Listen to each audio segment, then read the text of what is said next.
Assalamualaikum warahmatullahi wabarakatuh. Halo semua, kembali lagi dengan saya Aftina Wafa Ahmadi dari kelas Akuntansi Bisnis Digital 4A dengan NPM 207520002 dari mata kuliah Akuntansi Manajemen dan dengan dosen pengampu Ibu Evi Yuniarti, SEMSI.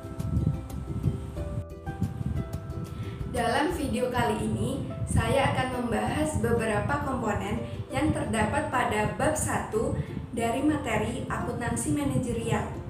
Nah, komponen yang pertama ada definisi akuntansi manajerial. Akuntansi manajerial merupakan penyediaan informasi akuntansi bagi pengguna internal di perusahaan, atau dapat juga dikatakan sebagai sistem akuntansi internal perusahaan dan dirancang untuk mendukung kebutuhan manajer akan informasi. Nah, akuntansi manajerial ini memiliki 3 tujuan yang luas, yaitu yang pertama, menyediakan informasi untuk perencanaan kegiatan organisasi. Yang kedua, menyediakan informasi untuk pengendalian kegiatan organisasi. Dan yang ketiga, menyediakan informasi untuk pengambilan keputusan yang efektif.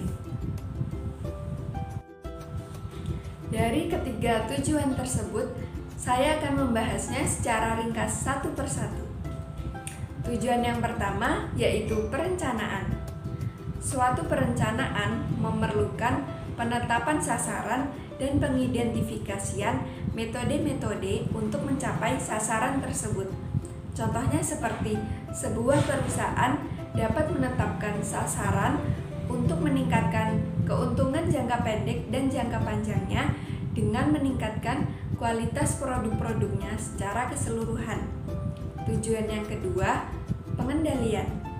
Dapat dikatakan sebagai pengendalian yaitu aktivitas manajerial untuk mengawasi implementasi rencana dan melakukan perbaikan yang diperlukan.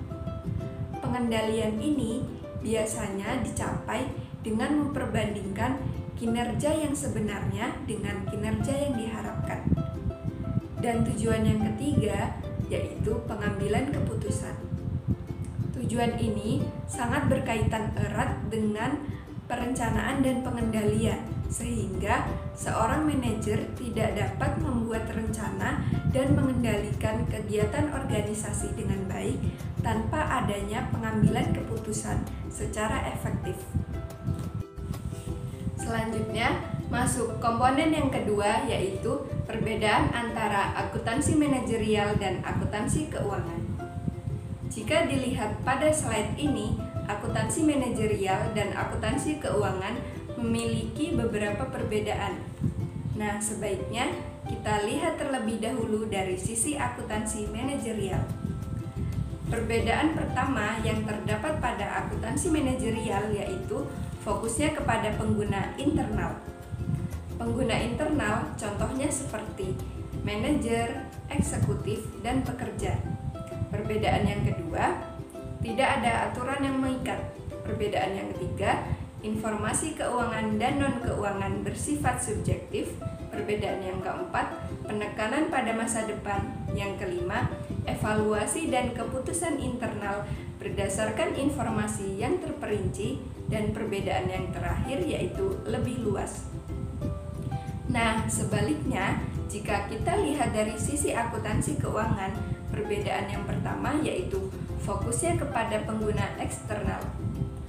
Pengguna eksternal contohnya seperti investor, kreditur, pemasok, pelanggan, badan pemerintah, dan lain-lain. Perbedaan yang kedua harus mengikuti aturan yang ada. Yang ketiga, informasi keuangan bersifat objektif. Yang keempat, orientasi historis. Yang kelima, informasi tentang perusahaan secara keseluruhan, dan perbedaan yang terakhir yaitu lebih mandiri. Selanjutnya, masuk komponen yang ketiga yaitu tema baru dalam akuntansi manajerial. Beberapa kegunaan akuntansi manajerial berasal dari kemajuan-kemajuan yang terdiri atas yang pertama, metode baru dalam perhitungan biaya produk dan jasa. Activity Based Costing atau biasa disingkat dengan ABC merupakan pendekatan yang lebih terperinci dalam menentukan biaya barang dan jasa.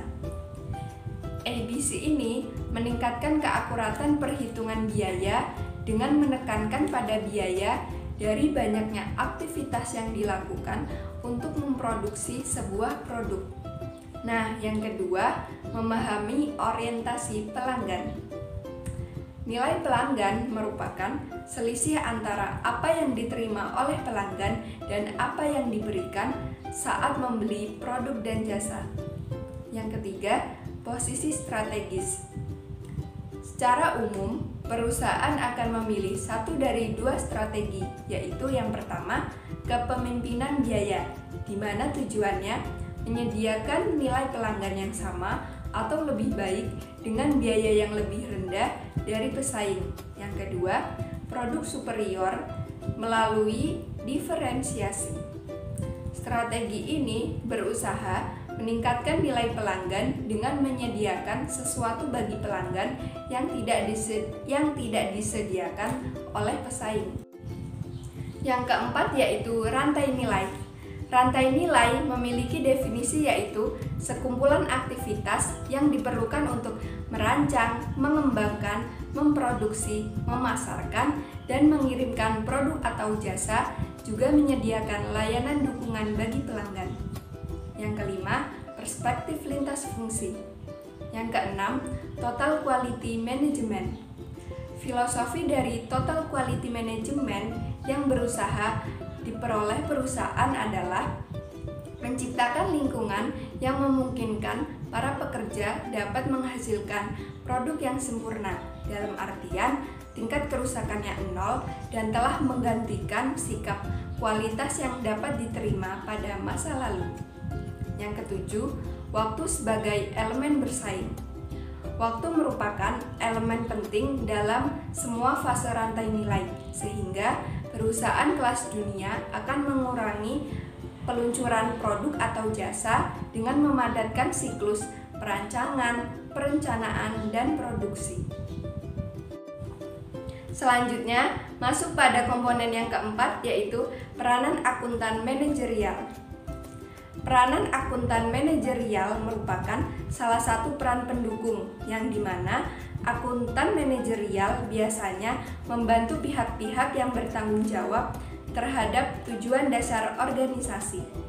Nah, posisi yang bertanggung jawab langsung dalam melaksanakan tujuan dasar organisasi biasa disebut sebagai posisi lini.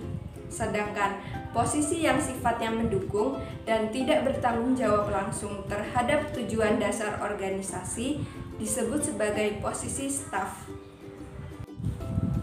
Selanjutnya, memasuki komponen yang kelima yaitu akuntansi manajerial dan kode etik. Terdapat beberapa subkomponen yaitu yang pertama, perilaku etis. Perilaku etis melibatkan aktivitas pemilihan tindakan yang benar, sesuai, dan adil. Meskipun orang sering berbeda dalam memaknai istilah etika, tetapi tampaknya terdapat prinsip umum yang menjadi landasan semua etika. Nah, prinsip-prinsip tersebut biasanya dinyatakan berdasarkan keyakinan bahwa setiap anggota kelompok akan dikenai tanggung jawab yang sama demi kebaikan anggota lainnya. Subkomponen yang kedua yaitu kode etika perilaku perusahaan. Bagian terpenting dari kode etika perilaku perusahaan adalah integritas, pelaksanaan tugas, dan kepatuhan terhadap peraturan hukum. Kode-kode perilaku ini melarang untuk menerima suap dan hadiah yang pantas, transaksi dengan orang dalam, dan penyalahgunaan informasi dan aset perusahaan. Nah, subkomponen yang ketiga yaitu standar perilaku etis bagi akuntan manajerial yang terdiri atas American Institute of Certified Public Accountant dan Institute of Management Accountant. Dan komponen yang terakhir ada sertifikasi. Sertifikasi ini terdiri dari 3 macam, yaitu yang pertama, Certificate in Management Accounting, yang kedua, Certificate in Public Accounting, dan yang ketiga, Certificate in Internal Auditing.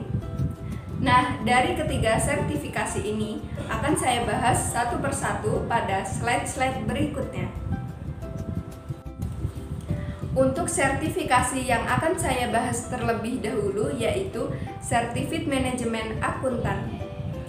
Seseorang yang memiliki gelar ini, yaitu yang telah lulus pada suatu ujian yang sangat ketat, memiliki pengalaman yang dibutuhkan, dan berpartisipasi dalam melanjutkan pendidikan. Adapun ujian tersebut menekankan kepada 4 bidang, yaitu yang pertama, ilmu ekonomi, keuangan, dan manajemen, yang kedua, akuntansi dan pelaporan keuangan, yang ketiga, isu perilaku, analisis dan pelaporan manajemen, dan yang keempat, analisis keputusan dan sistem informasi. Sertifikasi yang kedua ada Certified Public Accountant. Certified Public Accountant merupakan sertifikasi akuntansi yang tertua dan yang paling terkenal. Tujuan dari Certified Public Accountant ini adalah menyediakan kualifikasi profesional minimal untuk auditor eksternal. Tanggung jawab dari auditor eksternal adalah menyediakan jaminan tentang keandalan laporan keuangan perusahaan. Dan sertifikasi yang terakhir ada Certified Internal Auditor. Seorang auditor internal yang bersertifikasi ini harus lulus ujian komprehensif yang dirancang untuk menjamin kompetensi teknis dan memiliki pengalaman selama 2 tahun.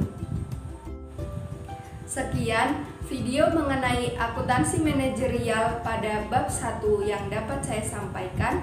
Saya, Aftinah Wafa Ahmadi, mengucapkan mohon maaf apabila terdapat kesalahan dalam penyampaian dan saya ucapkan terima kasih. Wassalamualaikum warahmatullahi wabarakatuh.